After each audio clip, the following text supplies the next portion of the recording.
वहाँ पे हम with the grace of God काफ़ी सक्सेस मिली हमें। तो हम चाहते हैं कि जो हमारी अपनी जो मदर नेशन है उसके लिए कुछ ना कुछ किया जाए। एज़ पार्ट ऑफ वो जो रिसर्च हमने की तो हमारे जो कनेक्शन ईकल से जुड़ा, तो हमें जानकारी हासिल हुई कि ईकल लार्ज स्केल पे जो है वो काम कर रहा है, not only in education but economic development, agriculture और कई माध्यम से। जो बच्चे वहाँ पे थे वी कुड सी कि भी उनका जो सेल्फ़ कॉन्फिडेंस और सेल्फ़ एस्टीम है वो कैसे डेवलप हो रहा है ईकल की सपोर्ट के साथ। विद्यालय में जब हम गए विज़िट करके हमने जो देखा है तो बच्चे वहाँ पे बड़े एक्टिवली इसमें पार्टिसिपेट कर रहे थे, रादर देन कि teacher leading it on, they were actually participating in all the activities. And कि अगले कुछ 4-5 साल में किसी तरीके से प्रॉपर जो है हमारी जो फाउंडेशन की तरफ हम काम कर रहे हैं वहाँ पे इस्टेब्लिश करने के लिए, ताकि वहाँ पे हम अच्छे से फंड्स रेज कर सकें और अच्छे से अच्छे प्रोग्राम्स जो हैं वो इंडिया में सपोर्ट कर सकें, मेनली टुवर्ड्स एजुकेशन, बच्चों के एजुकेशन की तरफ और फर्दर उनकी डेवलपमेंट की तरफ।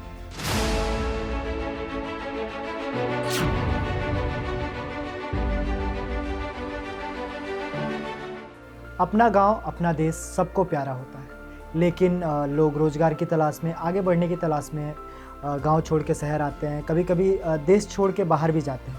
लेकिन इनमें से कुछ लोग ऐसे होते हैं जो देश छोड़ के जाते हैं लेकिन देश उनसे नहीं जा पाता। आज हमारे साथ एक ऐसी ही दंपति मौजूद है जो रहते भले ऑस्ट्रेलिया में है, पहले वो भारत में रहते थे, फिर ऑस्ट्रेलिया गए, लेकिन देश से उनका मोह नहीं छूटा। आज वो ऑस्ट्रेलिया में रहकर देश को कैसे सेवा करे, देश की कैसे सेवा करे, देश के लोगों से कैसे जुड़े, इसके लिए वो एकल अभियान से जुड़ी। और हाल ही में वो गए एकल में के विद्यालयों को देखा। सर, सबसे पहले तो आपका स्वागत है हमारे खास शो स्पॉटलाइट में। आप उत्तराखंड से रहे, देहरादून में रहे, फिर हिमाचल में पढ़े लिखे और फिर उसके बाद देश छोड़कर गए ऑस्ट्रेलिया, वहाँ कमाई धमाई की। इन सब के बीच आज आप फिर भारत में हैं, तो ये सफ़र कैसा रहा और कैसे आपने इसको देखा? हाँ जी, बिग चेंज थी हमारे लिए। यहाँ से जैसे आपने बताया, यहाँ से पढ़े लिखे, यहाँ पे एजुकेशन प्राप्त की, यहाँ पे मैंने जॉब भी की। शुरू में मेरी वाइफ ने भी यहाँ पे जॉब की, लेकिन फिर हालात कुछ ऐसे बने कि हम बाहर चले गए ऑस्ट्रेलिया। लेकिन जो हमारा कनेक्शन है हिंदुस्तान के साथ वो तो हमेशा बना रहा है। अभी भी हमारी फैमिली काफ़ी लोग यहाँ पे हैं, तो वहाँ पे हम with the grace of God काफ़ी सक्सेस मिली हमें। तो हम चाहते हैं कि जो हमारी अपनी जो मदर नेशन है उसके लिए कुछ ना कुछ किया जाए। तो इसी सिलसिले में हम पिछले ऑलमोस्ट 10-12 महीने से रिसर्च कर रहे हैं कि कैसे हम मैक्सिमम कंट्रीब्यूशन कर सकते हैं। तो एज़ पार्ट ऑफ वो जो रिसर्च हमने की तो हमारे जो कनेक्शन ईकल से जुड़ा, तो हमें जानकारी हासिल हुई कि ईकल लार्ज स्केल पे जो है वो काम कर रहा है, not only in education but economic development, agriculture और कई माध्यम से। तो इसीलिए हम एज़ पार्ट ऑफ वो रिसर्च जो है वो जो स्कूल दो हम देखने गए, देहरादून में 2 स्कूल हमने विज़िट किए इस हफ्ते। तो काफ़ी इम्प्रेस हुए हम स्कूल्स देख के। आपको एकल अभियान के बारे में पता कैसे चला? कैसे जब आप रिसर्च कर रहे थे तो किसने आपको कनेक्ट किया कि देखो ये एकल अभियान भी है जो भारत में काम कर रहा है? गूगल से आपको पता चला? तो गूगल के थ्रू रिसर्च जो मैंने जब कर रहा था तो नेचुरली हम जो रिसर्च है वो टारगेट कर रहे थे टुवर्ड्स एजुकेशन के, स्पेशली गर्ल एजुकेशन। तो उससे हमें मालूम पड़ा कि जो ईकल विद्यालय है वो बहुत बड़ी संस्था है जो ऑलरेडी उस स्पेस में काम कर रही है और बढ़िया काम कर रही है। तो मेनली जो मेन सोर्स था वो गूगल था, लेकिन उसके बाद फिर मेरे इंट्रोडक्शन हुई जो लोकल चैप्टर है मेलबर्न में, तो राहुल गुप्ता जी से बात हुई, फिर उन्होंने मंजू श्रीवास्तव जी से मेरी इंट्रोडक्शन करवाई।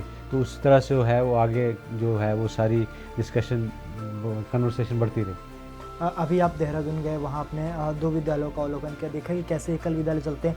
आपने क्या देखा जो आपको प्रभावित किया कि यार ये एकल विद्यालय इतने बेहतरीन तरीके से इतने सुदूर इलाके में चल रहे हैं? आपको उनमें क्या स्पेशल लगा? उसमें कई मेरे को चीज़ें जो हैं वो स्पेशल लगी। सबसे पहली बात तो ये है कि जो कॉस्ट मॉडल है ईकल का वो मेरे हिसाब से बहुत अफोर्डेबल मॉडल है। तो कुछ बहुत कम रिसोर्स के साथ जो है, मतलब जो विद्यालय है वो रन कर रहा है, ईकल रन कर रहा है, जैसे 30 बच्चों को शिक्षा देना बहुत अच्छी बात है। दूसरी बात यह है कि जो लोकल विलेज कम्युनिटी की इन्वॉल्वमेंट है उसके स्कूल के रनिंग में वो बहुत ही इम्पोर्टेंट है मेरे हिसाब से, क्योंकि जब तक कम्युनिटी की ओनरशिप नहीं होगी तो कामयाबी जो हासिल करनी मुश्किल हो सकती है। तो मेरे हिसाब से जो मॉडल ईकल ने इस्टेब्लिश किया है थ्रू जो local community involvement and empowerment जो है वो बहुत ही इम्पॉर्टेंट है उसके लिए। और तीसरी बात यह है कि जो बच्चे वहाँ पे थे वी कुड सी कि भी उनका जो सेल्फ़ कॉन्फिडेंस और सेल्फ़ एस्टीम है वो कैसे डेवलप हो रहा है ईकल की सपोर्ट के साथ तो हालांकि वो बच्चे दूसरे स्कूल में एडमिशन लिया हुआ है, वहाँ पे पढ़ाई करते हैं, लेकिन ईकल जो विद्यालय अटेंड करके जो उनमें कॉन्फिडेंस पैदा हो रहा है नॉट ओनली अपना एजुकेशन के मामले में but also other skill development, arts हैं, कोई सॉन्ग सिंगिंग है, जो ऑल अदर एक्टिविटीज़ हैं उनमें भी काफ़ी इंटरेस्ट उनका पैदा हो रहा है। तो वो तो ओवरऑल डेवलपमेंट के लिए बहुत अच्छी बात है। मैम आपसे मेरा सवाल होगा कि आज से 5 दशक पहले जब आप यहाँ थे आप भी उस यंग एज में हो, पढ़ लिख रहे होगे, आज आपने देखा कि देहरादून में बच्चे पढ़ रहे हैं लेकिन कम रिसोर्सेज के बावजूद भी उन्हें क्वालिटी एजुकेशन मिल रही है, तो ये देख के आपको कैसा लगा? पहले तो मैं आपको शुक्रिया अदा करूँगी कि ईकल विद्यालय की तरफ से हमें मौका मिला सब बच्चों को मिलने का, और उनकी जो एजुकेशन जो उनको ऑलरेडी जो एजुकेशन गवर्नमेंट स्कूल में मिल रही है उसको फर्दर उसको प्रमोट करने के लिए जो आप जो उन बच्चों को इकट्ठा करते हैं और उनको डिफरेंट तरीके से उनको एजुकेशन देने की और उनकी स्किल्स को प्रमोट करने की, उनके कॉन्फिडेंस को प्रमोट करने की जो आप कोशिश कर रहे हैं, और उसको देख के हमें बहुत अच्छा लगा। क्योंकि कल जो हमने 2 विद्यालयों में जब हम गए विज़िट करके हमने जो देखा है तो बच्चे वहाँ पे बड़े एक्टिवली उसमें पार्टिसिपेट कर रहे थे, रादर देन कि teacher leading it on, they were actually participating in all the activities and being involved, and they were given the opportunity to express themselves rather than just sitting there and listening to the teacher and just doing all those things. Sir आपने एकल विद्यालयों को देखा, आपने वहाँ देखा कि कैसे बच्चे पढ़ रहे हैं। जब आप 5 दशक पहले यहाँ थे, पढ़ रहे थे, उसी क्षेत्र से आप आगे बढ़े जहाँ आज आप विद्यालय देखने गए, तो कितना बदलाव आया है उन क्षेत्रों में, और आपने देखा एकल के माध्यम से क्या चेंज आप देख रहे हैं?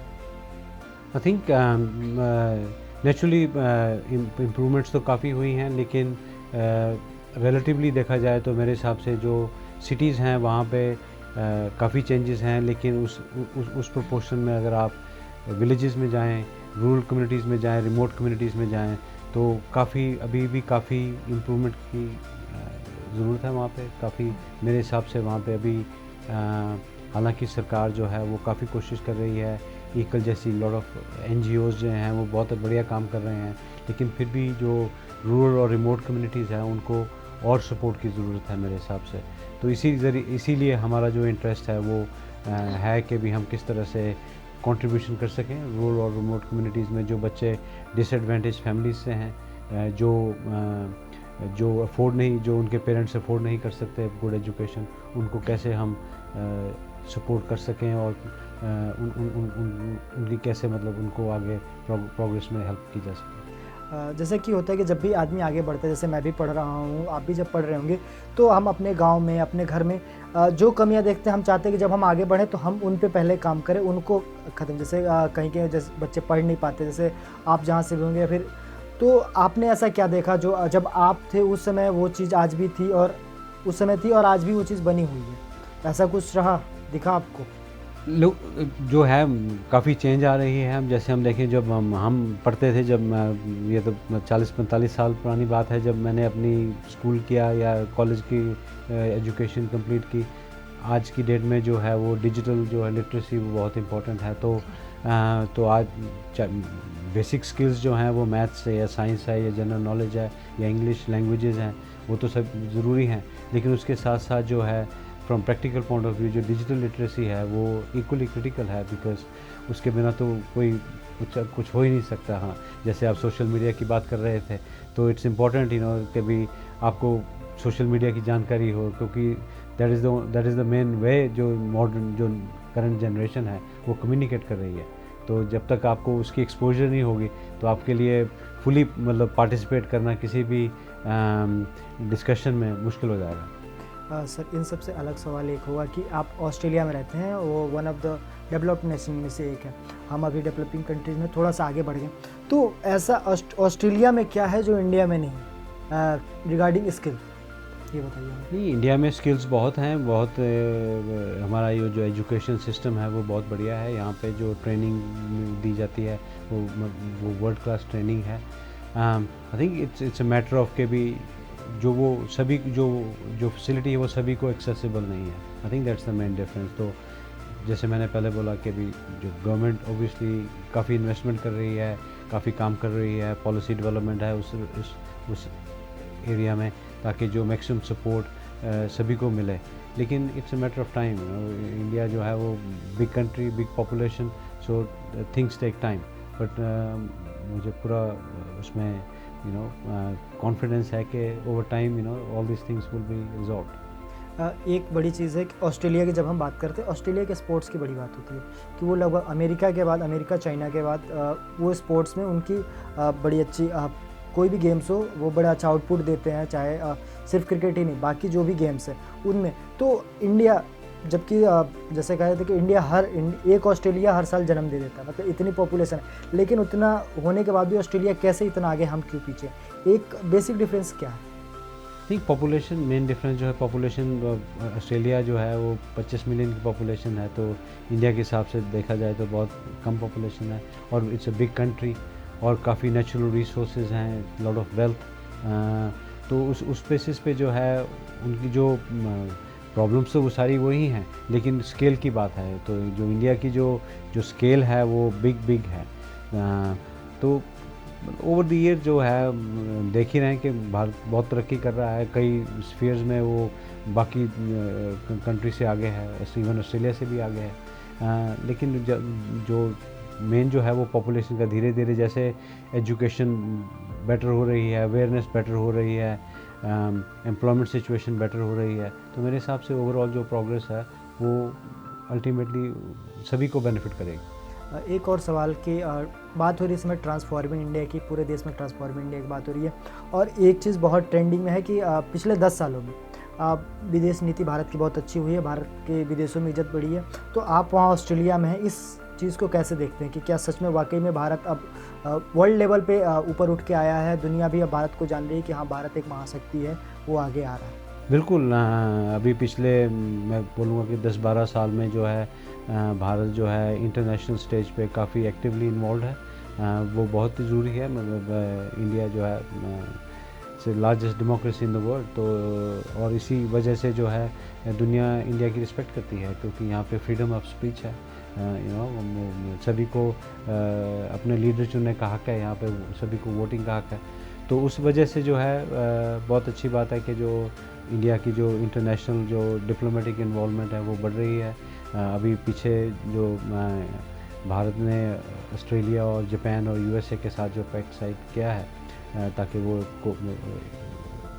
कोऑपरेट आपस में करके अपनी जो डिफेंस कैपेबिलिटी इंप्रूव करें, तो वो बहुत अच्छी बात है। अभी एक और बात होती है प्रधानमंत्री मोदी, क्योंकि जब से वो बने हैं उन्होंने भारत को भी विदेशों में अलग डिफ़ाइन किया है, भारत को बताया है कि हम भी कुछ हैं, चाहे वो अमेरिका हो चाइना हो। तो इसका ग्लोबली कितना इम्पैक्ट पड़ा? नहीं, मोदी जी तो बहुत एक्टिवली इन्वॉल्व हैं जो इंटरनेशनल स्टेज पे, और होना भी चाहिए, क्योंकि Bharat again it's a large population और ऑल्सो इट्स अ डेमोक्रेसी। तो उस वजह से जो है किस तरीके से जो है जो भारत की जो प्रोफाइल है इंटरनेशनल लेवल पे रेज़ की जाए, वही वो बहुत अच्छा काम कर रहे हैं उस आप अभी समाज सेवा से जुड़े 10-12 महीने पहले आपने एकल को चुना, इससे पहले भी आप किन्हीं संस्थाओं से जुड़े थे समाज सेवा के माध्यम से, या पहली बार एकल से ही आपका? नहीं, वहाँ पे लोकल हम जो है वहाँ पे एक कम्युनिटी ऑर्गेनाइजेशन है, वहाँ पे एक हिंदू टेंपल है, दुर्गा टेंपल है, तो उससे काफ़ी सालों से हम जुड़े हुए हैं। तो भारत जो अभी ऑस्ट्रेलिया में भारत की जो कम्युनिटी है वो बहुत बढ़ रही है, तो उससे ये है कि वहाँ पे जो सोशल इंफ्रास्ट्रक्चर नीड्स हैं, जैसे मंदिर हुए, गुरुद्वारा हुआ, तो वो सभी धीरे धीरे डेवलप हो रहे हैं। तो उसी सिलसिले में भी काफ़ी सालों से उस संस्था से जुड़ा हुआ हूँ, ताकि जो है सोशल जो इंक्लूजन है हमारी कम्युनिटी के, स्पेशली जो नए माइग्रेंट वहाँ जाते हैं, उनको किस तरीके से वेलकमिंग वहाँ पे एनवायरनमेंट क्रिएट की जाए, उसमें थोड़ी मैं भी मदद कर रहा हूँ। आप अगले 5 साल खुद को समाज सेवा के क्षेत्र में कहाँ देख रहे हैं? आई होप मतलब कि भी अगले 5 साल में हम एक्टिवली पार्टिसिपेट करेंगे समाज सेवा में, क्योंकि अभी पिछले 40 साल में तो मैं अपने प्रोफेशन में काफ़ी इंटेंसली इन्वॉल्व रहा। तो अभी यही मेरी जो है वो इंटेंशन है कि अगले कुछ 4-5 साल में किसी तरीके से प्रॉपर जो है हमारी जो फाउंडेशन की तरफ हम काम कर रहे हैं वहाँ पे इस्टेब्लिश करने के लिए, ताकि वहाँ पे हम अच्छे से फंड्स रेज कर सकें और अच्छे से अच्छे प्रोग्राम्स जो हैं वो इंडिया में सपोर्ट कर सकें, मेनली टुवर्ड्स एजुकेशन, बच्चों के एजुकेशन की तरफ और फर्दर उनकी डेवलपमेंट की तरफ। चलिए, बहुत बहुत धन्यवाद आप दोनों का समाज सेवा के क्षेत्र में आने के लिए भी और अपने विचार बताने के लिए, कैसे भारत आगे बढ़ रहा है, कैसे आप भारत को आगे बढ़ाने में सहयोग करने वाले हैं। आपका भी धन्यवाद।